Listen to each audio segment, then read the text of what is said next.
টি-20 বিশ্বকাপের ব্যাপারটা হচ্ছে এটা আয়োজন করতে পারা আমাদের জন্য একটা ভালো ল্যান্ডমার্ক হবে, যেহেতু বাংলাদেশ একটা খারাপ সময়, একটা সংকটকাল ইয়ে করছে।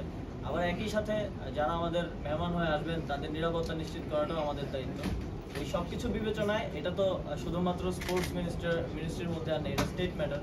তো ডক্টর মোহাম্মদ ইউনূস স্যার আছেন, আরও আমাদের স্বরাষ্ট্র উপদেষ্টা নতুন নিযুক্ত হয়েছেন। তো সবার সাথে আলোচনার ভিত্তিতে এই বিষয়ে আমরা একটা সিদ্ধান্ত নিব। আইসিসির সাথে আমাদের কমিউনিকেশন চলমান আছে, প্রক্রিয়াধীন আছে, দ্রুতই আপনাদেরকে এই বিষয়ে একটা সিদ্ধান্ত আমরা জানাতে পারবো। আর বোর্ডের পরিবর্তনের বিষয়ে আমরা তো প্রথম থেকে বলে আসছি যে আমরা রিফরমেশন করব সিস্টেম, ব্যক্তির না। তবে সিস্টেমকে যারা কারাপ্ট করেছে তাদের ব্যাপারেও পরিবর্তন আসবে, এটাও সুনিশ্চিত।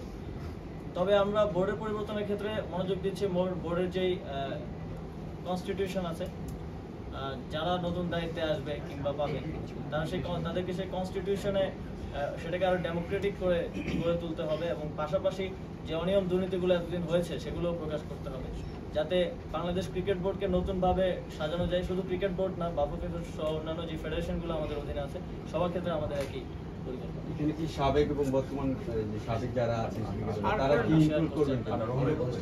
আমি মহিন রকম টেস্ট স্পোর্টসে কাজ করি। আমার প্রশ্নটা ফুটবল নিয়ে। ফুটবল ফেডারেশনের আপনি জানেন যে প্রিমিয়ার লিগের দল বদলের সময় প্রায় শেষের দিকে কয়েকদিন সময় আছে। এই মুহূর্তে কয়েকটা ক্লাব তারা বলছে যে প্রিমিয়ার লিগ অবস্থা নেবেন না। সেই ক্ষেত্রে প্রায় 130 থেকে 150 জন প্লেয়ার তারা অস্থিরতার মধ্যে আছে, একটা ক্ষতির সম্মুখীন হচ্ছে তারা। এই বিষয়ে ক্লাবগুলোকে খেলানোর বিষয়ে আপনারা কোনো ইনিশিয়েটিভ নেবেন কিনা, এবং আপনি বিষয়টা জানেন কিনা, আপনার সাথে যোগাযোগ করেছি?